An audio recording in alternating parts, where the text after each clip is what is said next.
چاہے تو اشارے سے اپنے کایا ہی پلٹ دے دنیا کی، یہ شان ہے خدمتگاروں کی، سردار کا عالم کیا ہوگا۔ نگاہ ولی میں وہ تاثیر دیکھی، بدلتی ہزاروں کی تقدیر دیکھی۔ نگاہ ولی میں وہ تاثیر دیکھی، بدلتی ہزاروں کی تقدیر۔ میرا انداز حیات میں اگر آپ کا نہ ہوتا تو سگے دنیا ہوتا۔ زمانہ چھوٹ جائے روٹھ جائے کچھ نہیں پرواہ، نہ چھوٹے ہاتھ سے دامن تمہارا۔ ونصلی ونسلم علی رسولہ الکریم، اما بعد فاعوذ باللہ من الشیطان الرجیم، بسم اللہ الرحمن الرحیم۔ ان اللہ وملائکتہ یصلون علی النبی یا ایھا الذین آمنوا صلوا علیہ وسلموا تسلیما۔ الصلاۃ والسلام علیک یا رسول اللہ وعلی آلک واصحابک یا حبیب اللہ۔ جب حسن تھا ان کا جلوہ نما، انوار کا عالم کیا ہوگا۔ ہر کوئی فدا ہے بن دیکھے، دیدار کا عالم کیا ہوگا۔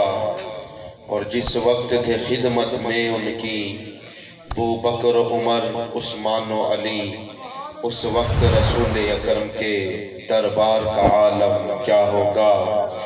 چاہے تو اشارے سے اپنے کایا ہی پلٹ دے دنیا کی، یہ شان ہے خدمتگاروں کی، سردار کا عالم کیا ہوگا۔ نگاہ ولی میں وہ تاثیر دیکھی، بدلتی ہزاروں کی تقدیر دیکھی۔ نگاہ ولی میں وہ تاثیر دیکھی، بدلتی ہزاروں کی تقدیر دیکھی۔ ہم سوئے حشر چلیں گے شاہ ابرار کے ساتھ، قافلہ ہوگا رواں قافلہ سالار کے ساتھ۔ یہ تو طیبہ کی محبت کا اثر ہے، ورنہ کون روتا ہے لپٹ کر در و دیوار کے سیاہ کے ساتھ۔ اور ہم بھی مظہر سنیں گے کوئی نعت رنگین، گر ملاقات ہوئی شاعر دربار کے ساتھ۔ 5 منٹ کا جس طرح کہ حکم ہوا ہے، تو میں نے تو صرف اس شعر پر بعد ایک حدیث پاک کا ترجمہ، اور صرف نہ میں نے جو آج کل ضرورت ہے، ہم یہ جو شعر پڑھتے ہیں، نگاہ ولی میں وہ تاثیر دیکھی، بدلتی ہزاروں کی تقدیر دیکھی۔ لگتا ہے کہ آستانہ وڈالہ شریف سے جو دائیں بائیں کے گاؤں کے لوگ ہیں، ان کی تو قسمت بدلی ہے، وڈالے والوں کی سو گئی ہے۔ لگتا ہے سب کی یہ جو دو میں چاہے ہمارے چند بزرگ نظر آ رہے ہیں، باقیوں کی سوئی پڑی ہے۔ یا جب پیسے تھوڑے تھے تو واہ آستانہ وڈالہ شریف زندہ باد، جب رقمیں تھوڑی تھی واہ آستانہ شریف زندہ باد، جب پاس رقمیں پیسے چند تھے تو لنگر بھی سبحان اللہ، نمازوں کے وقت بھی آستانہ شریف پر سارے۔ اور آج عرس ہے، وڈالے کے چند بندے نظر آ رہے ہیں۔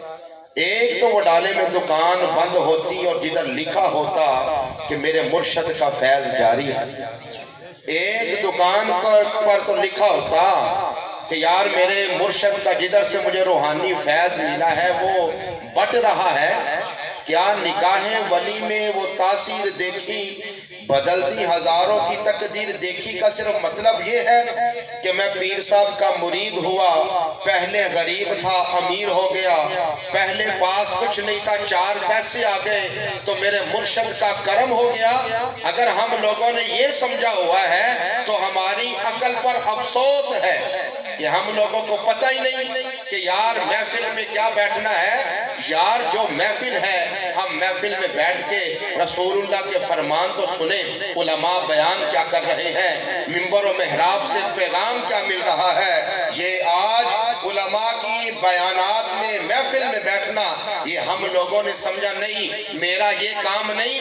محفل میں بیٹھنا ہم لوگوں نے توہین سمجھ لیا، اگلی صفوں میں بیٹھنا یہ ہم لوگوں نے عیب سمجھ لیا، عبادات کی دعا مانگنا یہ ہم لوگوں نے عیب سمجھ لیا۔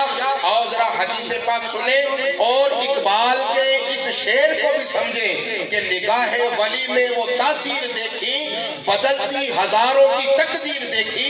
یہ تقدیر بدلتی کیسے ہے؟ حضرت عبداللہ ابن جہش جو مستجاب الدعوات تھے، احد میں میرے آقا مولا صلی اللہ تعالیٰ علیہ وسلم نے چھڑی دی. وہ چھڑی کا کمال یہ تھا کہ ایک چھڑی تلوار بن کر میدان احد میں لہرا رہی ہے.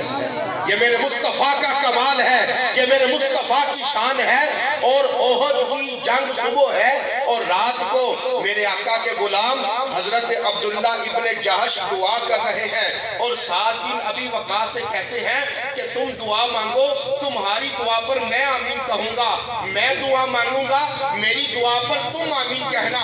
حضرت سعد بن ابی وقاص نے بھی دعا مانگی اور حضرت عبداللہ ابن جہش نے جو دعا مانگی نا تو حضرت سعد رشک کرتے ہیں کہ واہ عبداللہ ابن جہش, تمہاری دعا کیا کمال کی دعا ہے. وہ دعا یہ تھی, آج ہماری بھی دعائیں ہیں کہ یا رب العالمین محفل میں جاؤں تو یہ مل جائے.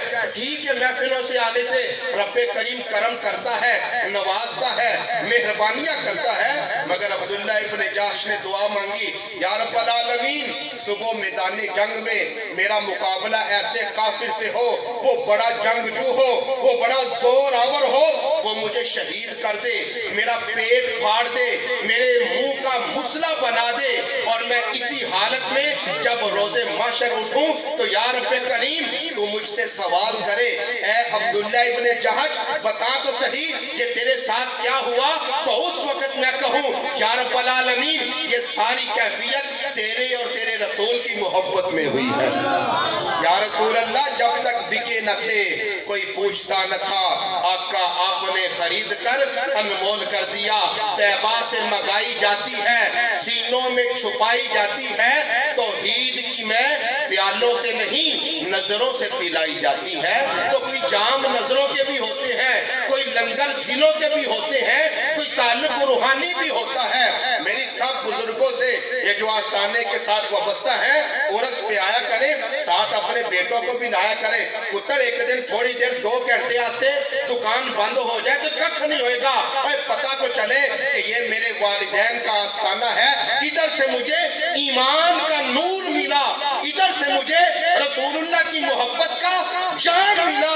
اور مال و دولت تو ادھر ہے, اصل آستانہ وہی ہے جس نے تمہارے دلوں کے اندر نبی کی محبت کو زندہ کر دیا, جس نے تجھے بتا دیا عشق مصطفیٰ کیا ہے, محبت مصطفیٰ کیا ہے, تعلق مصطفیٰ کیا ہے, غلامی مصطفیٰ کیا ہے. جس ہستی نے ہمیں عشق مصطفیٰ عطا کیا ہم اسی کے لیے یہی دعا کرتے ہیں کہ یا رب العالمین ہم یہی دعا گو ہیں. یہ کلام نصیر کے ان الفاظ کے ساتھ میں اجازت چاہوں گا کہ یا آقا تیری نسبت نے سوارا میرا انداز حیات, میں اگر آپ کا نہ ہوتا تو سگے دنیا ہوتا. زمانہ چھوٹ جائے روٹھ جائے کچھ نہیں پرواہ, نہ چھوٹے ہاتھ سے دامن تمہارا یا رسول اللہ. اور خدا آباد رکھے اس آستانے کو, نصیر اچھا ہوا در مل گیا ان کا ہمیں, ورنہ کہاں رکتے کہاں تھمتے نہ جانے کہاں جاتے. ماشاءاللہ تشریف لاتے ہیں درباری.